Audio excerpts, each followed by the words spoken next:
Hey guys, it's King Chad here again with another peasant. We have my friend Angie. Say hi to the people, Angie. Hello, everyone. I'm the talent here. Absolutely, and I'm the brains. So today we have a very important topic to discuss. Recently, Hardly. hardly important, yeah, funny. Recently, we both have been kind of on a string of watching movies that are a little more depressing. The Pursuit of Happiness, for the most part, a depressing movie. The Bridge to Terabithia, Train Spotting, Requiem for a Dream. Just some real tear-jerking titles, you know. But in general, we were discussing it and we were going over this, and we we came to a point where we asked a question. We were like, why are we watching these depressing movies? Why do people in general watch movies that leave them depressed and leave them with feelings of sadness, or maybe don't even leave it? Maybe they try to wrap it up with a happy ending. But why do you go through the experience of watching a movie that is so anxious and so depressing? And we have a few different theories. My number one theory, the theory that I mostly ascribe to, is that it's a cathartic effect. It's that people want to kind of get that experience out of them. People's lives may be mundane, boring, all sorts of things. But when they get to see a character living a life that is intense, it's different from the norm, even if it's different from the norm in worse ways. It's somebody struggling with homelessness, with addiction, with just all these terrible things going on and these struggles. It gives them a feeling of like, okay, great, I'm getting a release from this. I'm getting a release through his struggles. It can kind of make their own struggles seem less important in the grand scheme of things. And maybe that also is the overarching idea in and of itself, is this idea that by watching and witnessing and taking part in these depressing stories and viewing them and just experiencing them through various forms of media, books, movies, anything, we gain a greater appreciation for the positive aspects in life. What do you think about that, Angie? I think that makes sense. It's kind of like you just start comparing your current life to the terrible stuff you're seeing in the movies, and so you're like, well, at least my life is not that, and that usually makes people feel better. Yeah, that's what a lot of my friends say they do with me. Every once in a while, I'll get a text from a friend I haven't talked to in a while, and he'll just be like, hey, what's up? And I'll be like, oh, this, and this. And he'll be like, well, I feel better about myself now. So, yeah. That's terrible. And, some people say, my life is a movie, and they mean, they're getting money, they're living fast and furious.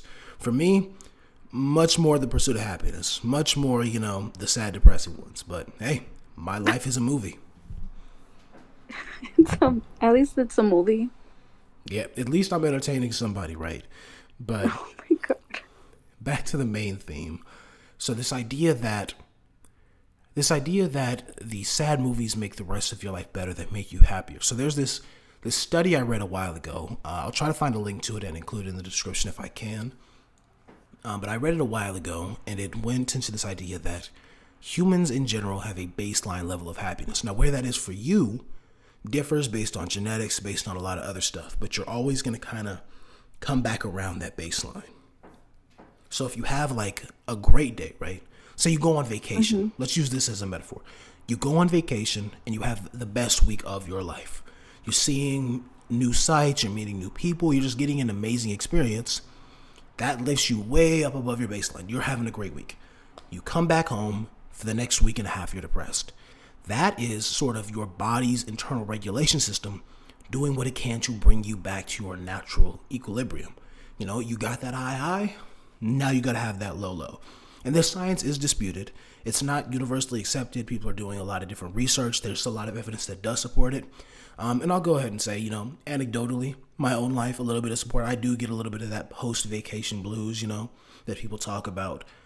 But in general, I do wonder if perhaps, if that science is true, if, this research, they get it done and it's like, hey, we think this is pretty much something that we can accept as a fact of human life and human psychology. I wonder if that does impact our argument towards people watching sad movies to brighten up the rest of their life. It's like if you're in a dark room and your eyes adjust to the darkness and you step outside, everything's brighter. The lights are brighter. Everything's brighter than it actually is because your eyes are adjusted to the darkness. Maybe we're doing that, not with our eyes, but with our minds when we watch a movie, you know. Our minds are becoming adjusted to the sadness and depression and all that. And then we walk out of the movie theater and we go and get some ice cream with our friends or whatever you do for fun. And bam, you're happier. Things are brighter. The ice cream tastes better because you're not starving like that little kid in the concentration camp in the World War II movie. Oh my gosh. Yeah, that also makes sense. I agree. I think that that could be true. And I think a lot of people experience that. This might be the first time we're agreeing all the way through. Usually, I get, 2, 3 minutes into this, I've laid out a couple theories, and you're like, that sounds good. And then by 5 minute mark, you're like, nope, Chad, you're wrong about everything. You don't know anything. Watch the movie again. Like, I'm a little pleasantly surprised. You're giving me a little bit of a high right now. I'm waiting for it to come crashing back down to earth. Though we'll see what happens. Well, you're finally on the right track about something for now, which is rare. So you should be feeling good about that. Got it. Good to know. Good to know. What about you? In your personal life, have you had that experience where it's like post high moment in life, everything else kind of feels dull and depressing? No, I really don't think I have. I think it just, like, I end up looking forward to doing something again. Like, whenever I come back from vacation, a part of me is always relieved to be home, but I just look forward to the next best thing, and I try not to think about it that way. And I find that I really don't. Like, I had a good time and it was great, and I'm kind of like on a post vacation high most of the time. Interesting. Very interesting. So, there's two ways to interpret that. It could be, A, this research is flawed, and the dude who did the research and the guy who's doing the psychology, he's just like me. He's just a weirdo who's always depressed, and who can't ever be happy. He's always going to come back to being depressed. Or maybe it is that his research is correct, but your just natural level of what makes you happy, of your base level of happiness is so high that vacation, you're not on the roller coaster. You're just going up. You're in the elevator, you know. Well, happy for you if that's the type of life you're living. All the people who are listening in the comments, tell me, are you more like me, where after really good moments, everything feels kind of bad?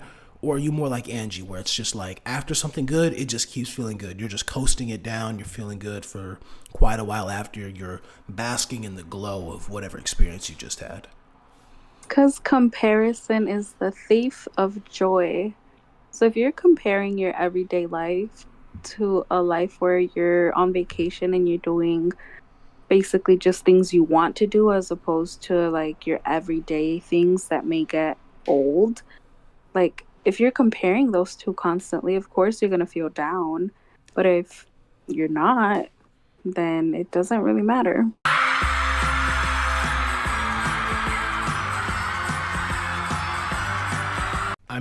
That's a thing that can be said. Don't personally agree with that, but I'm not trying to come down. I'm trying to ride this high of us agreeing throughout the whole video as long as I can.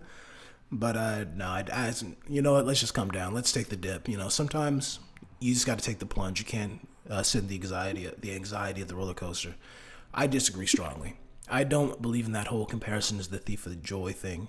I get the idea that staring at other people's stuff or other parts of other people's lives or even other times in your life and being envious of them is pointless to some Hmm. degree. If you don't have an actionable plan to get back to that, but at the same time, sometimes stuff sucks. Sometimes stuff isn't good. It isn't fun. You're not enjoying it. So I think it's fair to to acknowledge that feeling and to be like, hey, I'm not having a good time right now. This isn't the best my life has ever been. Hopefully, it's not the best it'll ever be. Hopefully, this is like the bottom, and I'll only go up. And I'll look back and I'll be like, this is the worst. But sometimes that's also a thing. Sometimes I look back at bad times, and I'm saying, well, this is bad, but it wasn't as bad as that. And that is a comparative moment. I'm comparing, a time in my life to another time or another person's life or anything like that, and I'm using it to uplift myself. I don't view it as the thief of joy. I view comparison as a tool. Sometimes you use it the wrong way and you hurt yourself. You compare your life to a situation you could never be in and you could never achieve. But also sometimes you gotta say, hey, it could be worse. It could be rougher, and that is a form of comparison within your life. And I don't think that necessarily is always. I don't think having a comparative mindset is always going to lead to depression.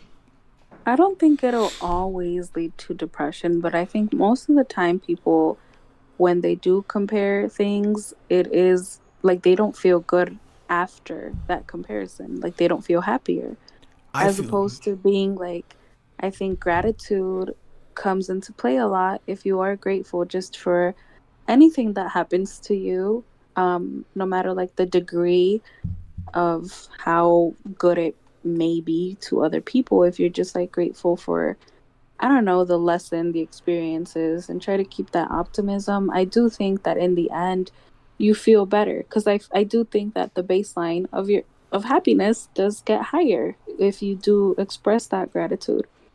so. You think Will Smith should have been grateful when that dude stole all his money and all his stuff in the pursuit of happiness? He should have been like, "Man, learned a valuable lesson. I'm gonna be super grateful for this. This is amazing." I know, I'm not gonna compare it to yesterday where I was, I had one more machine, I had enough money to pay rent possibly. I can't compare it to that. I gotta only think about today in this lesson.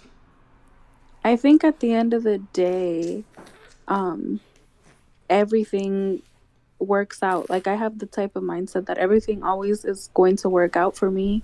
So I could be going through like a really rough time, but I know that it's for a reason. Like it's everything happens for a reason, and the outcome for me is always going to be a good one.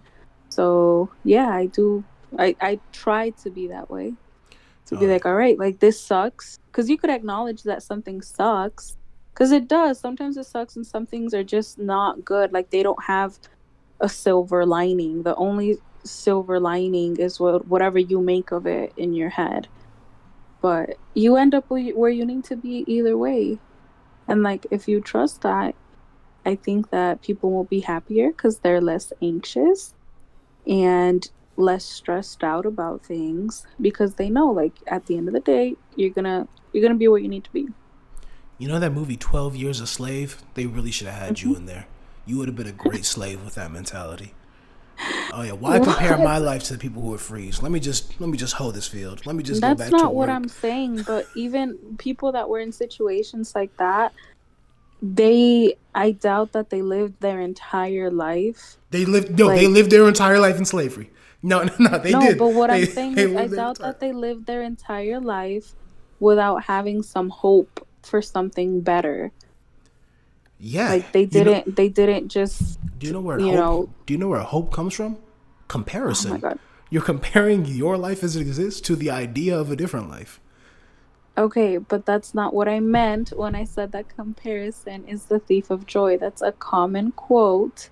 That's like if you're comparing yourself in a bad way, like if you're looking at somebody else's life and you're like, why can't I have that life? And it turns into a negative thing for you and like a resentful thing, then obviously it's bad. It's not a good thing.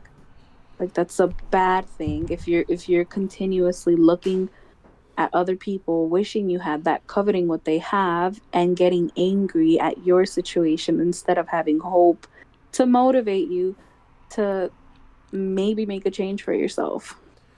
The difference between hope and depression is just a little bit of anger. Like you just got to be a little bit mad at your situation. If you're depressed, you're just giving up. It's weakness. Hope is like I'm a little angry and I think I can do Depression better. is not Little. weakness. See, there you go, being wrong again. I mean, I don't feel very wrong right now. Look, all I'm Of saying is, course you don't, because you're delusional on top of wrong. oh, okay. I'm just saying, I think comparison is, like I said, it's a tool. Compare yourself to things you can achieve. And if there's I'm something gonna you can punch you. achieve, hey, get a little angry about it. Go out there and make it happen. Sometimes you gotta, you're talking all this power of love. Don't get depressed. Be happy with what you have. That's not Sometimes what you I gotta use a little said. bit of that power of hate. You gotta be No, mad that's at the not what I situation you're in, said. and you gotta just go out there and do what you can to escape it. You gotta compare where you are to where you could be, and go break down some walls and break into someone's house and take all their stuff so you can live better. No. Well, No, no, no. all right, guys. Well, you've heard my take on this, and you've heard Angie's take on it. You Go totally ahead. went off topic. Go ahead. What are you talking about? You're talking about why do people watch depressing movies? You said they watch it because they're dumb and they need to stop comparing their life to other people's. And I said, they watch us, they can get mad and That's be like, not what man, I we should said. change something. Oh I'm my I'm the gosh. positive spin is how I'm taking No, I this. hope everybody comments down below to see how you're twisting my words. I hope everybody realizes Everybody, go ahead and that comment down below if you think I'm twisting Angie's words or not. you are. I think I'm just repeating what she's saying, just in a more concise way. Anyways, thank you, Concise way. thank you for joining us today, Angie, and thank you for listening. Please like and subscribe. I do hope you all have a wonderful day.